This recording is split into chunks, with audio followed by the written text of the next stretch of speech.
Bienvenidos a este ciclo de 4 diálogos que iniciamos hoy, que va a acompañarnos durante las próximas 4 semanas, todos los jueves a las 6:30, como ya comentábamos el otro día, pues vamos a tener la fortuna de escuchar a gente importante que tiene cosas que decir. Ya lo habrán visto ustedes en el programa, vamos a tratar de 4 temas esenciales que están presentes en la exposición de los dibujos de Goya: el tema de la multitud, el tema de la violencia específica contra la mujer y el tema de la vejez. El nudo que va a guiarnos durante estos 4 diálogos, la persona que nos va a guiar es Pepa Fernández, a la que simplemente la quería agradecer enormemente su presencia aquí, que haya estado dispuesta desde el primer momento a embarcarse con nosotros en este proyecto, que la verdad es que es para nosotros muy ilusionante porque es un formato nuevo y diferente, y que estoy segurísimo que va a ser pues un placer escucharla a ella, ver cómo les sonsaca la información a los invitados, y nada, que lo disfruten simplemente, y muchísimas gracias.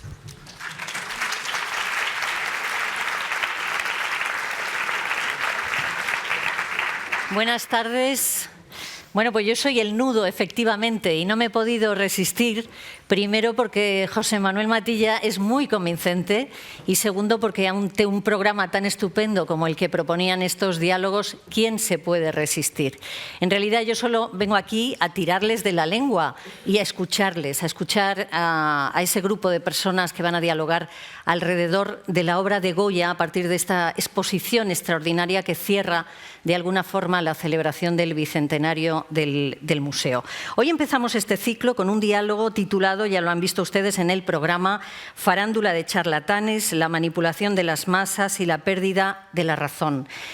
Y van a conversar esta tarde, para que podamos escucharles durante 1 hora, el pintor y dibujante Andrés Rábago, El Roto, Premio Nacional de Ilustración, colaborador habitual del País, y Basilio Baltasar, que es editor, es escritor, es periodista. A los dos, muchas gracias por haber aceptado este reto. Bueno, Andrés además es protagonista también de esta propuesta del Prado, porque su obra dialoga con la de Goya con una exposición paralela inspirada precisamente en los dibujos de Goya, ¿no? Y que lleva por título el título de uno de esos dibujos, No se puede mirar. Que a mí este título, ya que escogieras este título, me parece una provocación. No se puede mirar. Y estamos hablando de dibujos. Sí, buenas tardes a todos. Efectivamente, es una provocación, porque el mismo título de No se puede mirar, yo creo que hace a la gente abrir los ojos, ¿no? Claro. Y yo creo que eso justamente es lo que yo pretendía cuando empecé a hacer estos dibujos, ¿no? Hacer unos dibujos que llamasen la atención sobre los temas que había decidido que me parecían interesantes en Goya y su relación con nuestra época. Y traer a Goya, no hace falta traerle, está aquí Goya de forma permanente, obviamente, ¿no? Pero qué elementos había en Goya que a mí me permitían hacer alguna reflexión sobre nuestra época y, de algún modo, un homenaje a su iconografía y a su forma de trabajar. Después hablaremos poco más de tu exposición al final, pero te voy a preguntar a ti como pintor. ¿Tú crees que la dimensión plástica de Goya es descomunal? Bueno, yo creo que eso es indudable, claro. Lo que pasa es que el término descomunal para mí no me da una dimensión exacta de las cosas, porque no sé lo que es lo común. Entonces, lo descomunal no sabría decir qué es, ¿no? Yo lo que creo es que, para mí, el Goya que más me interesa, al menos, es el Goya de los dibujos. El Goya de la pintura es, como dices tú, bueno, fascinante. Pero el Goya de los dibujos es lo que siento más próximo y que yo creo que ha conseguido atravesar mejor el tiempo. Yo creo que el Goya de la pintura se nos queda más en la historia, mientras que el Goya de los dibujos se nos aproxima mucho más a nuestras vivencias actuales. Y yo creo que eso es una característica del dibujo, su proximidad, su capacidad de inmediatez. El dibujo, la pintura, sobre todo estas pinturas, las grandes pinturas de Goya, tienen algo que nos obliga a mantener una distancia. Pero en el dibujo te acercas, lo tienes aquí mismo, ¿no? La pintura siempre hay que verla desde más lejos e impone. El dibujo no se impone, sino que se aproxima. Bueno, en Goya hay muchísimos Goyas, eso estamos todos de acuerdo en ello. Hay tantos Goyas en Goya que uno se puede aproximar a su obra casi desde cualquier ámbito. ¿A qué Goya nos vamos a acercar hoy, Basilio? Bueno, en primer lugar, déjame decirte que me puedes tirar de la lengua, pero si yo te saco la lengua, no te enfades. No, vale. Bien, de acuerdo. Entonces, bueno, gracias en primer lugar al Museo del Prado. Enhorabuena a José Manuel Matilla por esta magnífica exposición que nos ha permitido descubrir, redescubrir, contemplar lo que hay de descomunal en este gran artista español que nos fascina, nos desconcierta, nos conmueve realmente y por lo tanto lo que bueno, Andrés y yo intentaremos hoy compartir con el público nuestra estupefacción, nuestro asombro. Goya es una fuente constante de revelaciones y cada vez que uno se encuentra con un dibujo que había olvidado, con una obra que no tenía presente, es como si fuera la primera vez. Yo creo que esto lo que nos permite, hay un equívoco muy habitual en los manuales de historia del arte y es un concepto que se ha infiltrado, que se ha deslizado sutilmente en nuestra jerga y es cuando se habla de la evolución del arte. Yo creo que es un concepto equívoco y que tergiversa la verdadera naturaleza del arte. No hay evolución en el arte. En el arte hay fenómenos imprevisibles, por un lado, y muchas veces indescriptibles, de grandes genios, que no responden a ninguna previsión y mucho menos a un mecanismo biológico de encadenamiento de resultados previsibles. Y Goya yo creo que es un gran ejemplo de esto. Por lo tanto, Goya yo creo que lo que representa en la historia del arte, en la historia que está en este museo, es un desplazamiento, una aparición, un surgimiento. Nosotros sabemos, podemos saber lo que significa desde el punto de vista social la Revolución Francesa, el momento social de la Revolución Francesa. Podemos saber lo que significa el momento intelectual de la Ilustración y el momento político de las guerras napoleónicas. Pero lo que no sabemos de ninguna manera, y hoy tendríamos que intentar esbozar, es lo que significa el momento espiritual que representa, que encarna Goya. Y ese es el punto de vista del cual me estabas hablando. No empezamos mal, Andrés, ¿eh? ¿Vamos allá? Momento espiritual. Sí. ¿Tengo que decir algo? No, si quieres decir algo. Bueno, efectivamente, yo entiendo que Goya, sobre todo en la parte de los dibujos, es donde se nos muestra más su interioridad y el aspecto que nos muestra de qué tipo humano, no solo era él, sino qué tipo humano había entonces, es lo que nos puede fascinar hoy en día. Todavía cuando contemplamos las imágenes que nos presenta, nos damos cuenta de cuánto hay de desconocido en nosotros mismos y que nos alude a través de los dibujos que él realiza. Y yo creo que Goya, quizás por primera vez, hay algún antecedente, o por lo menos algún coetáneo suyo, podríamos mencionar a Fischli, por ejemplo, otro romántico. Yo creo que Goya es un romántico, no sé si es cierto o no, pero me da la sensación de que es un romántico. Que también entra en el territorio de los sueños, en el territorio de lo inconsciente, en el territorio de lo desconocido en el propio hombre. Y esta aparición, yo creo que es una aparición por primera vez, quizás, ¿no? Y ese es un tema que a lo mejor podemos desarrollar. Por primera vez aparece el inconsciente personal y colectivo a través de la obra de Goya. Y eso quizás es un paradigma nuevo en la historia de la pintura. Goya abre las compuertas que después han empezado a recorrer psicólogos, psiquiatras, el mundo de los locos, por ejemplo, que está presente en la obra de Goya, y no solamente cómo Goya los ve desde fuera en los lugares a los que él acude a verlos en los manicomios, sino cómo los ve desde dentro representando sus visiones, sus fantasmas, ¿no?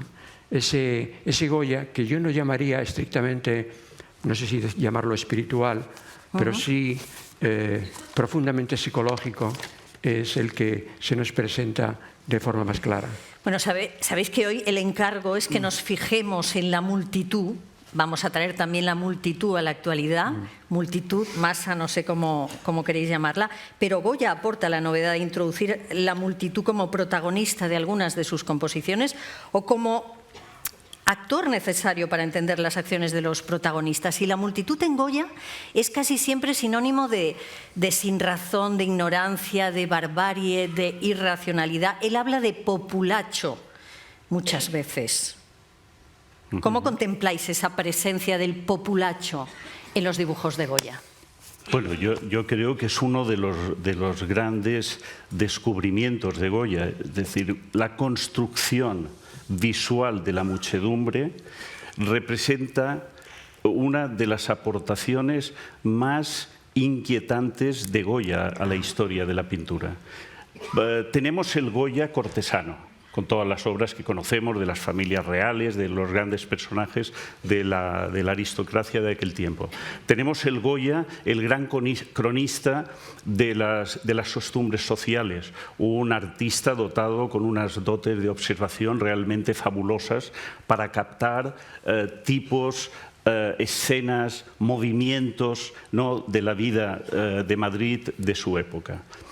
Y luego tenemos al Goya, por esto hablaba del momento espiritual, no del Goya espiritual, sino del momento espiritual que representa en la historia de la humanidad la aportación y la aparición de Goya, y es ese momento en el que el artista deja de mirar lo que ocurre a su alrededor para empezar a descubrir lo que está sucediendo en su interior.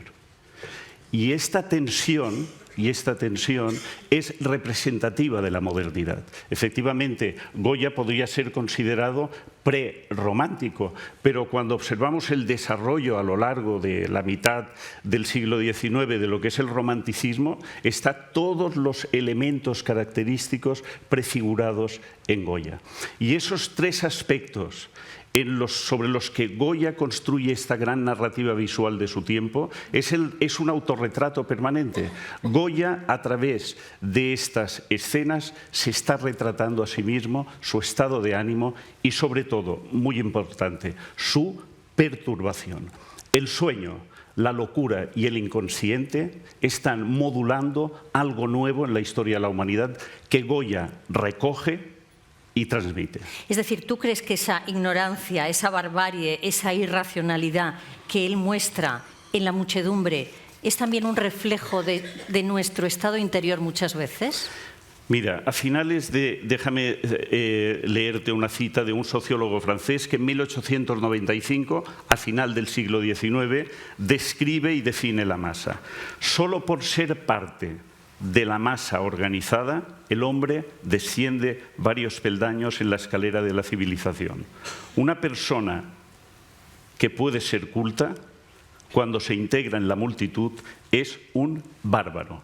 Y los rasgos característicos de esta multitud, de esta muchedumbre, de esta masa informe, son irritabilidad, simplicidad intelectual, sugestión, exageración de los sentimientos, influencia descomunal de los líderes y reacciones instintivas.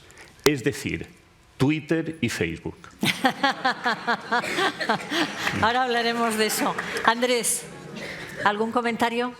No, suscribo totalmente lo que ha leído, y realmente es premonitorio que ya en aquella época viesen con tal claridad el lugar en el que estamos actualmente, ¿no? Con los medios infinitamente más poderosos que hay ahora de, yo lo que llamo hipnotismo de las masas, ¿no? Yo sostengo que básicamente nuestra situación actual no es de estar despiertos, sino estar profundamente dormidos o hipnotizados por los medios tan potentes que además cada vez lo son más, por una razón que me gustaría comentar. Yo creo que justamente porque estamos en los albores, yo creo, de un despertar, es por lo que los medios cada vez tienen que ser más potentes para mantenernos en ese estado de somnolencia, ¿no? Es evidente que cada vez necesitan unos instrumentos más poderosos para mantenernos en un estado en el que de alguna manera sospechan, y hablo en ese tono de sospecha, no sé quién, no me atrevería a decir qué elementos son, si son elementos incluso humanos o más allá de lo humano, los que intentan mantener a la humanidad en un estado, el estado en el que estamos actualmente, o incluso, si es posible, rebajarnos aún más, que parece que lo están consiguiendo. Oye, Andrés, pero cuando dices estamos en los albores de un despertar, ¿a qué te refieres? Bueno, yo creo que ahora mismo se están dando ya algunos movimientos de apertura mental que ya muestran un tipo nuevo de hombre, de pensamiento y incluso de espíritu, de alma, ¿no? Una nueva. Yo es que mi idea es que no podemos salir del lugar en el que estamos, y de nuevo estamos en un bucle infinito de barbarie, de muerte continua, ¿no? Que parece que por un momento salimos y volvemos otra vez a sumergirnos. Ahora mismo estamos en una situación mundial muy peligrosa. Probablemente haya, las guerras son continuas, pero probablemente volvamos a una guerra de gran envergadura en algún momento, no muy lejano, y una y otra vez tropezamos en las mismas piedras. ¿Por qué? Pues porque nuestra estructura de pensamiento, nuestro nivel mental no acaba de salir de ese bucle o de ese ciclo, ¿no? Pues es muy interesante lo que comentáis, porque yo siempre había identificado la masa con la ignorancia, con la incultura, con la falta de educación, y estamos asistiendo a este fenómeno que no es nuevo por lo que se ve, pero que a mí sí me sorprende, y me parece que en la época en la era de la información, en la era estamos en la aldea global más que nunca, que sigamos formando parte de la masa y sigamos dejándonos manipular como masa. Bueno, esto era un motivo de preocupación en la época de nuestro pintor, de Goya.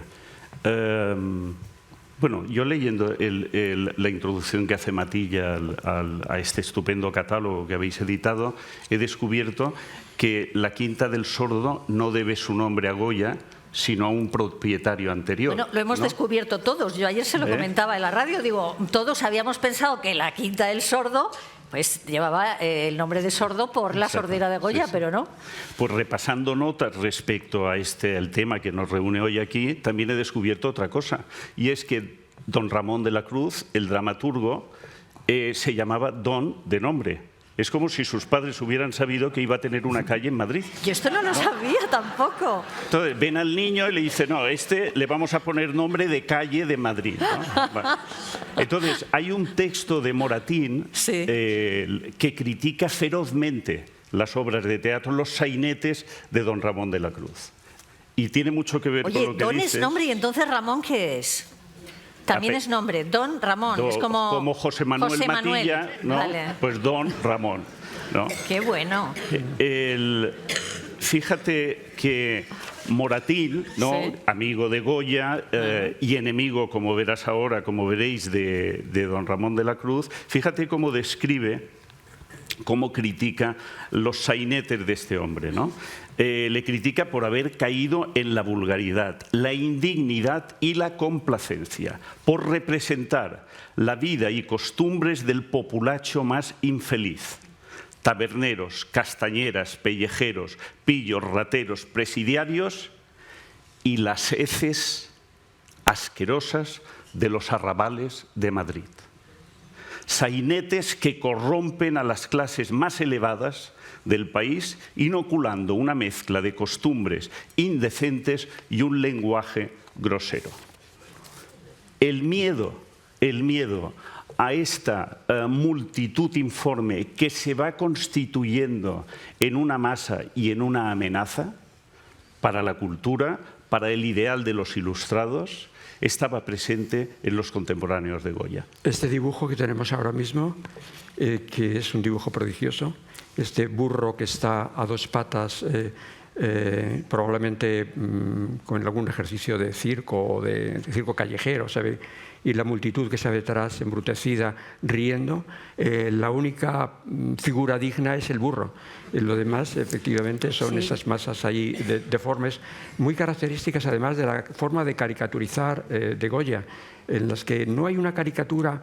Es extraño, porque la caricatura en Goya, yo no soy ningún experto en caricatura, porque yo no hago caricatura, no la conozco bien, pero un poco por lo que yo veo, él generalmente no es que amplifique los rasgos, sino que los deforma, los aplasta, ¿no? Es un tipo de caricatura muy distinta de la que habitualmente se ha venido haciendo posteriormente. Es muy característica de Goya y muy hermosa, por otro lado. Y luego, además, las multitudes de las que hablábamos ahora, yo no estoy muy seguro de que realmente en aquella época todavía no hemos hablado de multitudes, sino de masa. Yo no estoy muy seguro, y es algo de lo que habíamos estado hablando previamente, yo no estoy muy seguro de que realmente en aquel momento todavía existiese la masa, en el aspecto en el que lo conocemos posteriormente. Hoy en día la masa, como tú mismo has comentado, la masa puede ser una masa aparentemente educada, pero es masa. Es decir, no tiene conciencia personal, o la ha perdido, o solo la recuerda vagamente, ¿no? Y en el tiempo de Goya, y yo creo que también es característico de su forma de reflejar a las multitudes, yo hablo de multitudes más que de masa, podemos incluso identificar a los personajes. Todavía tienen una identidad, no la han perdido totalmente. Es decir, aún no son masa. Es el estado previo a la masa, esa multitud que se va formando, pero todavía no hemos llegado al estado de masa o a la sociedad de masas que yo creo que surge ya a principios del siglo XX. Pero tengo la sensación de que en algunos dibujos los rostros son rostros deformes, sí. Rostros que transmiten, como el sentido de la estupidez. Sí, yo creo que sí, la barbarie, sobre todo el embrutecimiento claramente lo refleja muy bien, sí, eso es así. Goya yo creo que es muy sensible, primero es muy sensible a la belleza. No hay más que ver la forma en la que trata a la mujer, la hermosura de las líneas cuando dibuja a las mujeres, ¿no? Pero también es muy sensible a la fealdad, ¿no? al embrutecimiento físico, ¿no? Porque es una persona que tiene una gran capacidad de identificar los rostros, ¿no? Y de la misma manera que ve lo bello, también ve lo feo. Bueno, no sé si te has fijado, voy a hacer un paréntesis en ese maravilloso autorretrato que abre la exposición, que por desgracia no está en el Museo del Prado, sino que está en Nueva York, pero que es de una sensibilidad. Y después de ver ese autorretrato de Goya, si tú te encuentras a Goya por la calle, enseguida le reconoces. Depende de la época, porque tuvo una decadencia brutal, ¿no? Bueno, en esa misma época, seguro que sí. Sí. Bueno, después hablaremos, si nos da tiempo, de la decadencia, pero me gustaría seguir con el asunto de las masas que Goya previó de manera tan prodigiosa, ¿no? Sí. Hablabais antes, que he visto que provocaba además casi el aplauso del público, de las redes sociales. ¿Vosotros creéis que la masa hoy en día se manifiesta a través de las redes sociales? Bueno, hace poco he tenido acceso a unas cifras estadísticas verdaderamente sorprendentes. Por lo visto, en este momento en el planeta hay 6.000 millones de seres humanos que ven la televisión 2 horas y media al día. El dato esperanzador es que los 300 millones más ricos lo ven 6 horas al día. Quiero decir que el proceso de idiotizar a la humanidad no admite clases sociales y arrasará por igual a todo el mundo. Bueno, yo creo que esto, tú piensas que la humanidad lleva 5.000, 6.000 años reflexionando, produciendo objetos de meditación para que el ser humano aprenda a discernir la diferencia entre la realidad y la fantasía. Y cuando creíamos que podíamos, o por lo menos que había un fundamento cultural suficiente para que este discernimiento pues, se perfeccionara, resulta que caemos de bruces en un espectáculo permanente, en una industria del entretenimiento que lo que quiere es robarnos el tiempo libre. Es decir, la cantidad de bobadas, la cantidad de tonterías que las plataformas están emitiendo y mereciendo el aplauso de la crítica es algo realmente espeluznante. Y por lo tanto, lo que se configura aquí, que por cierto luego haré alguna precisión al respecto, pero yo creo que este profeta del romanticismo que es Goya, lo que es un injerto de la modernidad a finales del siglo XVIII y lo que tiene pues, son todas las dotes premonitorias para adivinar lo peor. Pero Andrés y tú me habláis de pantallas, me habláis de tele, yo os hablo de redes sociales. ¿Twitter sabes de qué va, Andrés? Pues... no mucho. Creo Vale. que ahí suspendo. Vale. Basilio, tú sí, ¿no? Tengo una ligera idea, pero por extensión, pantallas lo son todo. Es decir, yo podría definir pantalla como aquello que te roba el tiempo, te enajena y te lleva a otro lugar. Bien, pero en Twitter tenemos un añadido, y es que todo el mundo es emisor de contenidos, todo el mundo es emisor de opiniones. Esas opiniones se pueden viralizar. Viralizar no es coger la gripe, sino que es que pueden empezar a correr a velocidad de vértigo por todo el planeta. Con lo cual, se producen situaciones tan lamentables como las lapidaciones a través de las redes sociales. Claro. Lapidaciones que en la época de Goya seguramente pues había un grupo de descerebrados lanzando piedras, ahora hay un grupo de descerebrados lanzando tweets, es decir, mensajes de 240 caracteres a través de una red social. Sí. Andrés, lo pillas ahí, ¿no? No. Creo que me he perdido.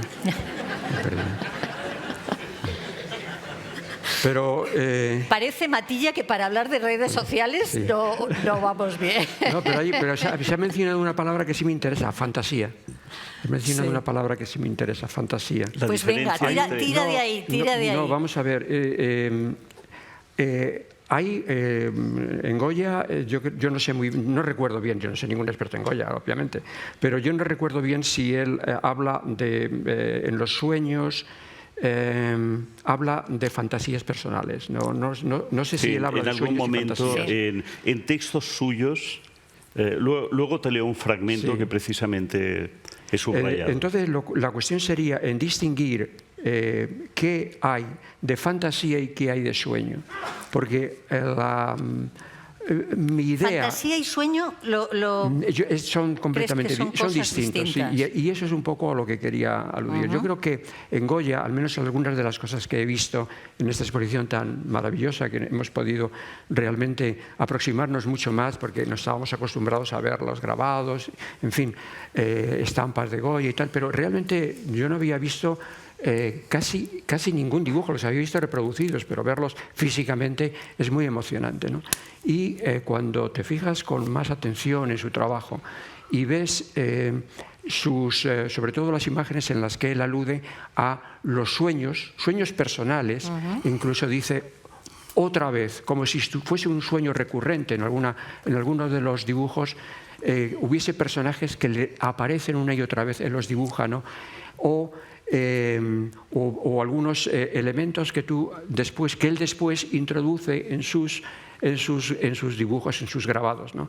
Pero también hay como una especie como de memorándum personal de lo que él va emergiendo en él, y él lo recoge en el libro como una especie de dietario casi. Son una especie de diarios sobre su estado anímico, su estado interior, ¿no? Y yo creo que hay dos Goyas distintos. El Goya que dibuja sus sueños y el Goya que dibuja sus fantasías. Y básicamente lo que siempre ha hecho el artista es dibujar la fantasía, pero dibujar el sueño rara vez, ¿no? Y yo creo que en Goya es cuando aparece por primera vez el sueño como elemento de su discurso, mientras que la fantasía es bastante común. De hecho, yo no otorgo un gran valor a la fantasía, ¿no? Ni siquiera otorgo un gran valor a la imaginación, que parece que está muy valorada. Yo le doy menos valor, ¿no? Pero, sin embargo, Goya lo aprecia mucho y lo elabora mucho, ¿no? Oye, me sorprende que le des poco valor a la imaginación. Sí, porque en realidad lo que llamamos imaginación básicamente es la combinatoria, es decir, la combinación de distintos... El hombre no es capaz de crear nada, o sea, vamos a partir de ahí, no creamos nada, siempre combinamos los elementos existentes, tanto cuando elaboramos una idea, siempre partimos de otras ideas previas, o ideas propias o ideas ajenas, ¿no? Ideas previas, o bien cuando elaboramos cualquier instrumento, el hombre siempre ha elaborado un instrumento a partir de instrumentos previamente existentes, a partir de la madera, de la piedra o de lo que sea, ¿no? A partir de ahí luego hemos ido elaborando otras cosas, ¿no? Pero inventar o inventar sí, crear no creamos nada. Entonces, la fantasía forma parte un poco de ese elemento, esa capacidad que tiene el hombre, no de crear, pero sí de elaborar a partir de distintos elementos apariencias nuevas, no realidades nuevas. Por desgracia, tampoco podemos crear realidades, ya nos gustaría, creamos apariencias, ¿no? Y ese es un poco en el estado en el que creo que estamos. Basilio, querías decir algo al hilo del asunto que acaba de sacar ahora mismo Andrés. Sí, así que ataca, sí. Porque yo quiero llevarles por un camino, pero ellos se van por donde quieren. Así que venga, vamos a completar esto y volvemos a la muchedumbre. Yo lo que os propongo es una doble aproximación a la obra y a los dibujos de Goya, ¿no? Y en el momento en que nos fijamos en dos acontecimientos tan fielmente retratados por él, os propongo dos. Uno es la muchedumbre, la multitud, y el otro son las brujas, ¿no? Y todo el entorno de las brujas. Respecto a esto, yo creo que tenemos que distinguir precisamente una de las aportaciones de Goya, y es que al mismo tiempo en que él dibuja lo que ve, está retratando lo que siente. Por lo tanto, tanto la multitud como las brujas tienen un valor simbólico. Son un acontecimiento del cual ahora hablaremos, pero sobre todo lo que son es el retrato fiel de un estado de ánimo, de un temor y de una perturbación muy profunda que Goya padece a lo largo de las décadas. Este ejercicio de interpretación de Goya como perturbado por sus visiones es el que os propongo. Pero él mismo, cuando en febrero del 1799 en el Diario de Madrid se publica el anuncio de los caprichos, el texto que hizo él o hizo un amigo, pero que es el que describe el contenido de los caprichos, dice que mi intención es exponer formas y actitudes que hasta ahora solo han existido en la mente humana, oscurecida y confusa. Es decir, Goya adopta acontecimientos de lo que ve para retratar algo que hasta ese momento, dice el propio Goya, solo habían existido en una mente confusa y oscurecida. O sea, solo se había sentido, digamos, no se había visto, se había sentido. Bueno, es que aquí tenemos a Goya como cronista de la insurgencia de los contenidos del subconsciente apoderándose y amenazando a la conciencia. Y esta amenaza es la que está presente a lo largo de toda su obra. Porque además... ¿Se puede pasar el dibujo anterior? No. No, por lo visto no. No se puede. Porque era, ejemplificaba muy bien lo que estabas comentando, ¿no? Este perro alado que está cayendo sobre una muchedumbre, ¿no? Es muy interesante. ¿Sí? El perro volante, dice. El perro volante como amenazador sobre esa multitud. Sí, yo creo que efectivamente son componentes de su inconsciente. Pero yo creo que como artista, como dibujante, lo que consigue, mientras que en otra persona probablemente habría producido una perturbación y un atisbo de locura, Yo creo que en Goya lo consigue exorcizar a través del dibujo. Es decir, que para Goya el dibujo forma parte de un exorcismo no solo personal, sino también colectivo. Y ese instrumento que es el dibujo, en ese momento es un instrumento de limpieza también, que yo creo que es básico y que ha sido siempre básico en todo el dibujo satírico universal. Siempre ha tenido un componente de limpieza colectiva o de limpieza social o de limpieza política. Ha tenido un contenido moralizador que no moralista, que es un poco distinto, moralizador de la sociedad, ¿no? Y en Goya es muy patente, estos elementos propios de la sátira son muy patentes y muy potentes, ¿no? Goya es que todos sus dibujos es que impactan, ¿no? Es que no hay un dibujo que no te cree una tensión interna, inevitablemente, ¿no? Esa es su grandeza. ¿Provocan incomodidad siempre? Sí, yo creo que sí. Yo cuando salí de la exposición salí muy enriquecido, pero también conmovido y de alguna manera perturbado, ¿no? Sí, perturbado, sí, estoy de acuerdo. Te remueve. Y contribuyen también a ello, fíjate que hemos hablado mucho del dibujo, las inscripciones, esas apostillas a los dibujos que yo creo que, bueno, muchas veces juegan con el doble sentido, con la ironía, con el sarcasmo, ¿no? Sí. A veces una sola palabra, a veces una larguísima frase. Y parece que estaban muy meditados. En eso se parecen también a tus dibujos en la prensa, Andrés. Y me interesa mucho ese asunto, el asunto de los textos en Goya. No he podido estudiar el asunto, pero puedo decir que me da la sensación de que muchos de los textos que escribe son posteriores a la realización del dibujo, o posteriores e incluso a lo mejor transformadores del propio contenido del dibujo. A veces parece que lo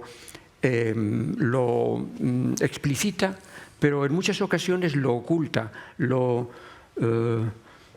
hace más, difiere, hace mirar en otra dirección distinta. Es muy interesante eso en Goya, porque este mismo, por ejemplo, no se puede mirar que claramente, vamos a ver, este dibujo podría ser un dibujo de Rivera, es claramente algo de lo que él estaba acostumbrado a mirar en la pintura de la época, bueno, y no digamos la pintura más clásica, ¿no? En la que estaba muy representado las torturas en la época de los cristianos, etcétera, ¿no? Ese es el que da nombre a tu exposición, ¿no? Sí. ¿Por qué dice no se puede mirar ahí cuando él está acostumbrado a mirar eso? No creo que se esté refiriendo, francamente no creo que se esté refiriendo a esta escena bíblica o esta escena religiosa. Está aludiendo a otra cosa, no sé a qué, pero está aludiendo a otra cosa. Es que fíjate que en algunos de sus dibujos la muchedumbre, la multitud, al final es espectadora o participante acrítica en espectáculos casi siempre poco edificantes. Un poco como la multitud que persigue el morbo, ¿no? Cosa que también nos podemos traer a la actualidad.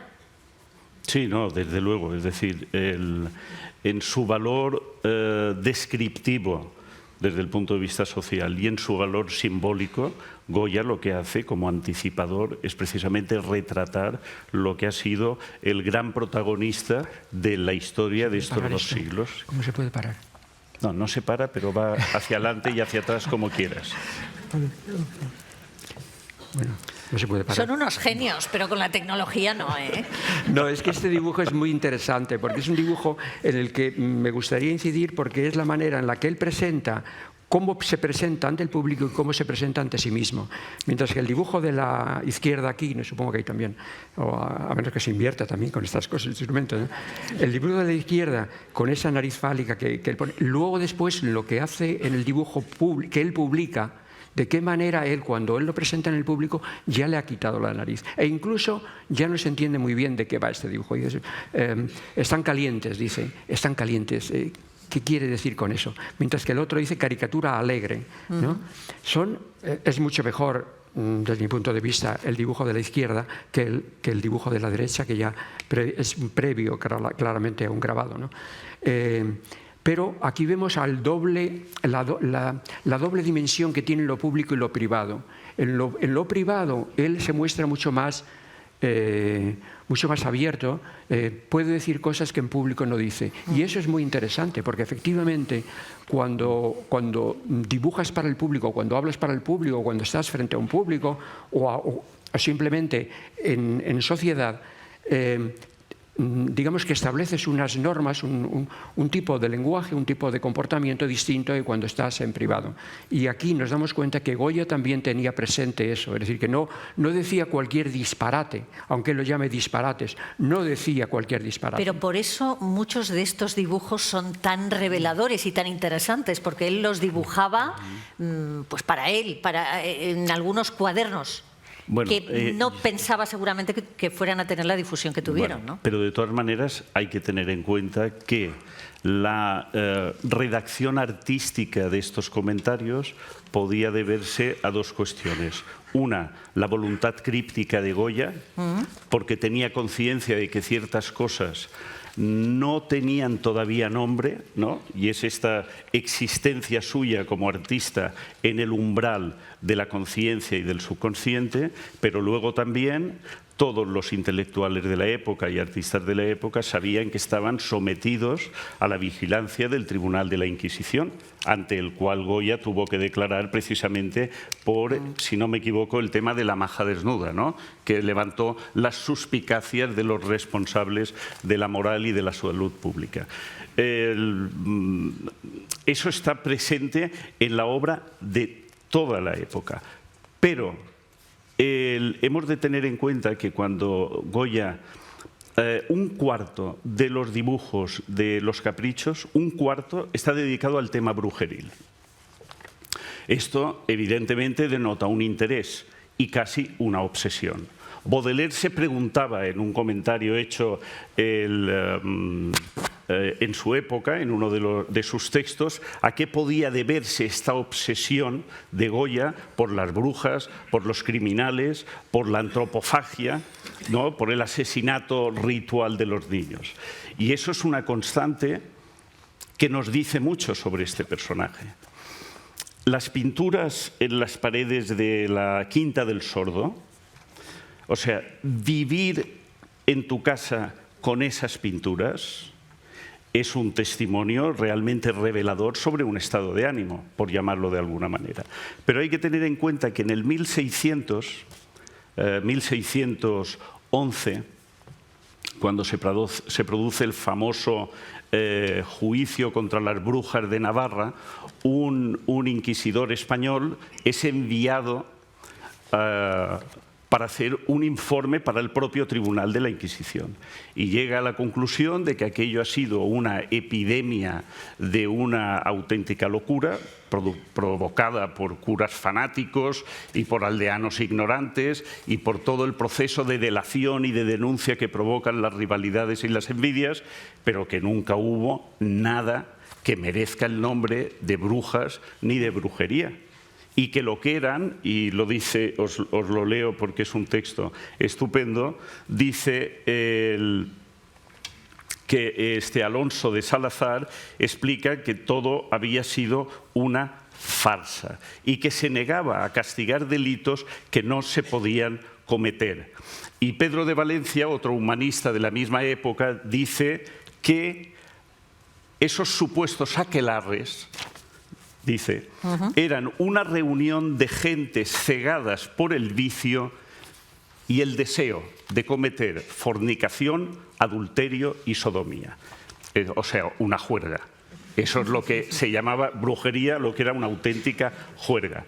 Bueno, pues este libro, que es de 1611, que luego el padre Feijóo, el benedictino, comenta mucho tiempo antes de Goya, pero Moratín lo reedita con un seudónimo precisamente para demostrar al lector que ese fenómeno de las brujas es una auténtica fantasía y que nunca existió nada que merezca este nombre. Y es desde este punto de vista que adquiere más valor que Goya le dedicara tanto esfuerzo, tanto empeño y tanta habilidad. Voy a retroceder un poco cuando hablábamos de las masas, relacionábamos con la ignorancia, ya no se puede relacionar. Quería preguntaros algo. La manipulación de las masas siempre se ha demostrado muy eficaz, ¿no? ¿No tenemos antídoto para ello? Ahora te contesto, pero voy a retroceder aquí. Retrocede, Andrés, retrocede, a ver. Es que me interesa mucho, me gusta mucho este dibujo. Después decís que hay gente que está 2 horas pegada a una pantalla. Sí. Nosotros estamos una hora pegados a una pantalla. A una imagen. A mí me gustó mucho este dibujo ya en su momento, y de hecho le he dedicado un dibujo también en la exposición a este dibujo, porque es un dibujo, es un paisaje, y sin embargo el protagonista es esa masa, esa enorme piedra que está ahí amenazante sobre esa estructura frágil, esa construcción frágil, probablemente podríamos decir que es un puente o algo así, que está siendo amenazada por esa piedra. Es una construcción tan hermosa, tan sutil, la manera en la que se alude a los peligros a los que acecha incluso la construcción meramente racional de un puente, ¿no? Amenazado o bien por la propia naturaleza o bien por lo que está detrás de esa piedra, que es un castillo que generalmente, a lo mejor es un palacio, pero tiene la forma de un castillo que aparece también numerosas veces en la parte de atrás de lo que está ocurriendo en algunas de sus escenas. ¿Y tú crees que representa una amenaza? Es una como amenaza, el poder. Claramente es una amenaza, ¿no? ¿De qué manera dibuja un paisaje que representa toda una historia de España prácticamente, ¿no? Representado ahí en ese borriquito, ese puente, esa masa. Y bueno, ¿y dónde estábamos, por cierto? Ya no lo sé. Os preguntaba, hemos reflexionado un poco sobre la manipulación de las masas. Decíamos que ahora ya no está relacionada ni con la ignorancia, ni con la incultura, ni con la falta de información. ¿Tenemos algún antídoto para luchar contra la manipulación de las masas? Sí, bueno, desconectarse de las pantallas, esto sería lo primero. Evidentemente, si como individuos aceptamos dócilmente la invitación de la tecnología para estar ocupados 24 horas al día y no tener espacio ni para pensar, ni para sentir, ni para elaborar nuestra propia interpretación, ni de nuestra experiencia ni de la sociedad, pues estamos convertidos y condenados a ser meros consumidores de mercancías que están elaborando otros, con motivos económicos, evidentemente, pero con un resultado político evidente, la enajenación de una multitud, porque claro, tú hablas del peso que a través de Twitter adquiere la opinión de los individuos, ¿no? Y esto, enunciado con estos conceptos, pues parece algo deseable. Pero ya los griegos distinguían claramente entre lo que era la opinión y lo que era el conocimiento. Y atribuían a la opinión lo que es hoy en día, es decir, una cháchara insoportable, un vocerío absolutamente desinformado, y es un puro ejercicio emocional estridente y lesivo para nuestra dignidad y sobre todo para nuestra salud mental. Realmente, si hoy viviera Goya, se tiraba a un pozo inmediatamente. Vamos, si ya no podía soportar en el 1799 a esa masa, heces asquerosas de los arrabales de Madrid, según Moratín, imaginaos lo que diría ahora. Bueno, y ahora hablaremos, y algo que me parece importante, es decir, esta descripción que hace Goya de su profundidad, es ahí donde yo encuentro un revelador parentesco con Hobbes. No tanto con el roto, ¿no? Pero sí con la vida anterior del su anterior encarnación, que era Hobbes. Y todo este lenguaje del absurdo, es decir, cuando Goya está retratando un perro con alas que se precipita al vacío, podemos hacer, digamos, un ejercicio de hermenéutica fácil y decir, está interpretando la figura clásica mitológica de Ícaro cuando cae. Vale. Pero hay otra manera de verlo, y es decir, Goya está dibujando algo que no sabe qué es. Y está reuniendo cosas reconocibles, un perro y unas alas, para retratar algo que no sabe qué es, pero que es realmente angustioso. Y yo creo que en este manejo del absurdo es donde el joven Ops, bueno, no sé si fuiste joven alguna vez, pero bueno, pero el joven Ops en Hermano Lobo, que todos, bueno, los de nuestra generación recordaremos, bueno, pues nos sorprendía, nos atraía de una manera fascinante. Sí. Yo efectivamente puedo hablar de Ops porque no está aquí y le conozco vagamente, ¿no? Pero la verdad es que Ops nunca tuvo ninguna influencia de Goya. El Roto, que está mucho más alejado, según tu teoría de Goya, le encuentro que tiene más proximidad que Ops. Pero sí que es verdad que hay una especie como de preformación del surrealismo en Goya. Evidentemente los surrealistas tenían a Goya como uno de sus padres fundadores. O adoptivos al menos, ¿no? Y hay un largo capítulo de la obra de Goya que prefigura algunos elementos surrealistas posteriores. Sí que tiene el mismo elemento, el lenguaje de Ops, que es un lenguaje también del inconsciente, y en ese aspecto sí que están aunados, en el sentido de que Ops en aquel momento lo que hacía era hacer emerger el inconsciente colectivo a través de unas imágenes que podrían ser leídas por los lectores de la época en una clave que ellos mismos comprendían y que hoy en día es posible que se haya perdido. No porque tuviesen claves políticas o de lenguaje del momento, sino porque pertenecían a un inconsciente de un momento determinado de nuestra historia. Salíamos de la dictadura y, por lo tanto, había concomitancias en el pensamiento común de todos los que proveníamos de esa situación, ¿no? Y aunque Ops nunca fue surrealista, en el sentido de que Ops siempre tuvo claro lo que quería decir, no dejaba emerger de forma arbitraria los elementos inconscientes, siempre había unos elementos inconscientes que él utilizaba para decir ciertas cosas de forma consciente, ¿no? Digamos que era un lenguaje utilitario del surrealismo, pero no era plenamente un surrealista que me interesó menos. Realmente Goya y el Roto están más cerca incluso en lo formal. Yo mencionaba antes esas apostillas a los dibujos que son tan potentes en el caso del Roto, que cuando uno ve un dibujo, una viñeta del Roto, se queda casi como si le hubieran dado un puñetazo, son de una contundencia tremenda. Pero hay una diferencia en el proceso de creación, tú decías antes. Yo tengo la sensación de que Goya ponía las apostillas después de un proceso de reflexión, después de haber visto el dibujo muchas veces. Y tú has confesado alguna vez, me has confesado, vamos, has contado, no has confesado nada, que partes del texto siempre. Sí, parto del texto y luego busco el dibujo y luego reelaboro el texto, ¿no? No, evidentemente, en Goya siempre lo primero en Goya es el dibujo, por eso es tan gran dibujante, ¿no? Y yo soy mucho peor, porque él realmente, lo sustancial en él es el dibujo. En mí quizás esté equilibrado o incluso sea más significativo el texto que el propio dibujo, en algunos casos, en otros puede ser que sea al contrario, pero lo normal es que sea el texto lo más significativo, mientras que en Goya lo significativo es el dibujo. De hecho, muchas veces no nos aporta gran cosa el texto que él pone, o incluso nos llega a confundir, ¿no?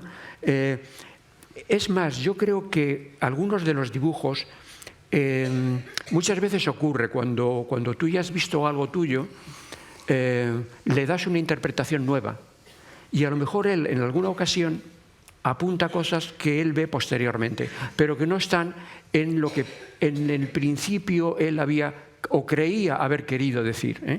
Porque hay mucho de eso de indefinición en el proceso creativo. No sabes muy bien qué va a salir. Eso es lo bonito, que no sabes muy bien no solo qué va a salir, sino qué ha salido, ¿no?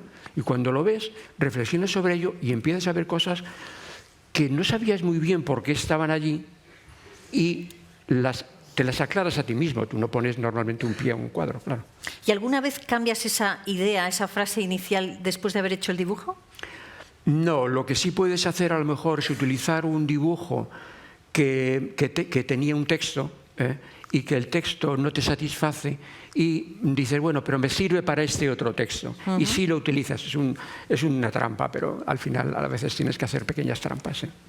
No sé si quieres decir algo más Sí, sobre Pepa, el roto. No, lo que creo que es importante, y tú lo sabes, Sí. es que lo que un artista diga de sí mismo no tiene la más mínima importancia. Ya. Si tú quieres saber algo del roto, me preguntas a mí. ¿eh? Esto para empezar, claro, porque no va a hacer él un striptease y sobre Claro. todo a detenerse en aspectos de taller que no tienen, bueno, Vale, más pues que has hablado de Ops. un interés secundario. Pero vale. hablemos del roto.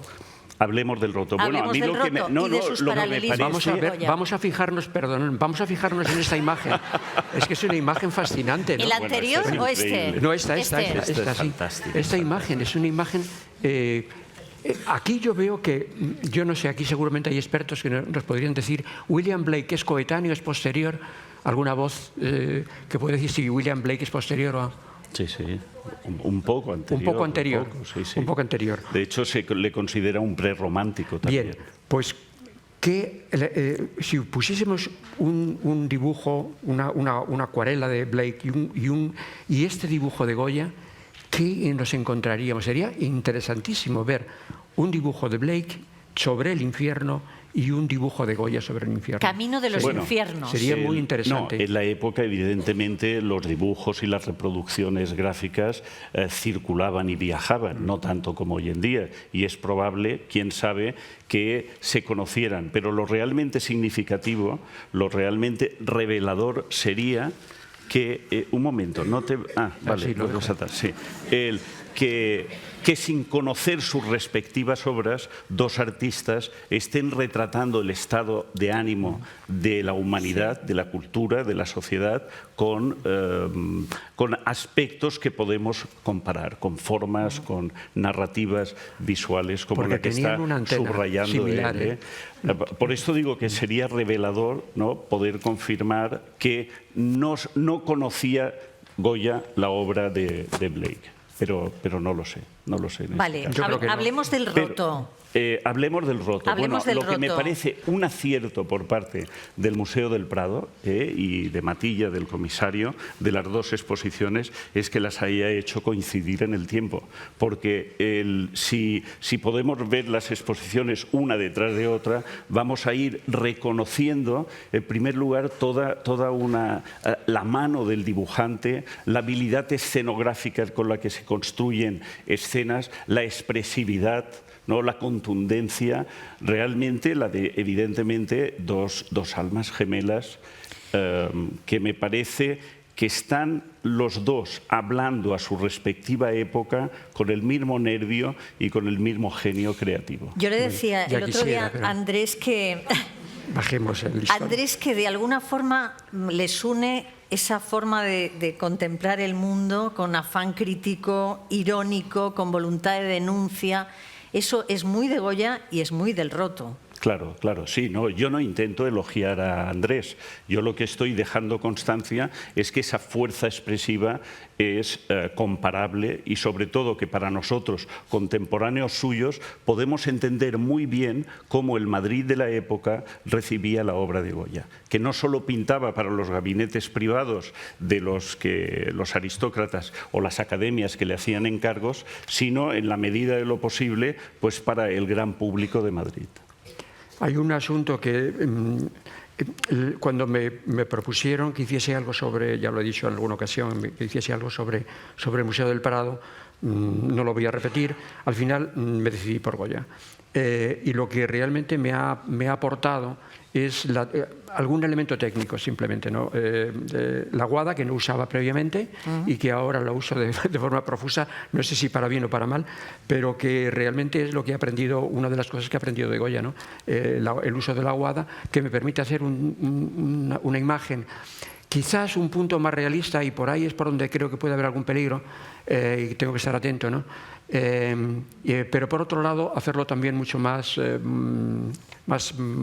fresco, más flexible, ¿no?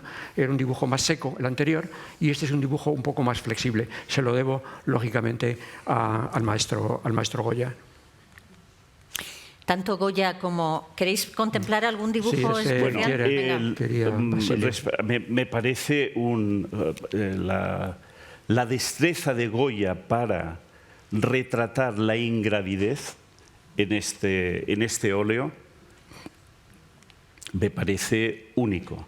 Pero a lo que voy, mi propuesta es ver este vuelo de los brujos como un autorretrato de Goya. Él es el hombre que está tapándose con la sábana, espantado por sus visiones. Es una lectura muy interesante. Bueno, está muy bien.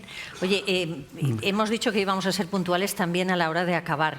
Me gustaría que ambos, que sois, sobre todo el Roto, un gran observador de la humanidad y de la actualidad y de la realidad, me dijerais si tenemos motivos para seguir siendo optimistas o para ser un poco optimistas respecto a la deriva del ser humano. Pues yo creo que la respuesta la tiene cada persona individualmente. Es decir, no se puede hablar, yo no puedo hablar en nombre de los demás, solo puedo hablar en nombre de mí mismo. Y yo creo que cada una de las personas presentes y las ausentes también deben responder por sí mismas. Es decir, que claro que podemos si cada uno de nosotros decidimos hacer algo por ello, ¿no?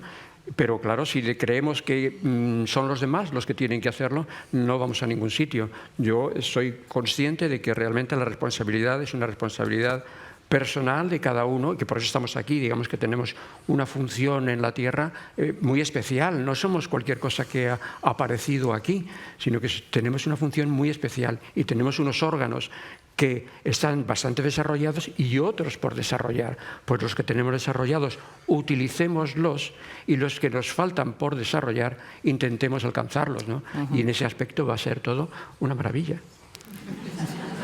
Basilio, ¿hay algún motivo para ser optimista? A ver, el motivo por el cual los profetas de Israel eran terribles en sus admoniciones es porque habían descubierto que el ser humano tiene una psicología muy rudimentaria. Todo retrato complaciente le sosiega y le tranquiliza. Y todo retrato alarmista hay al menos alguna posibilidad de que reaccione con un cierto sentido común. Yo creo que lo mejor que podríamos hacer para dar respuesta a tu pregunta es declarar que las cosas son terriblemente espantosas.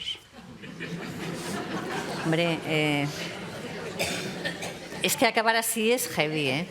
Mira, voy a intentar acabar todos los jueves proponiéndoos, ya que Goya nos dejó tantas preguntas sin resolver, tantas incógnitas, ¿qué pregunta le haríais a Goya si lo tuvierais delante? Basilio, ¿tú qué le preguntarías a Goya?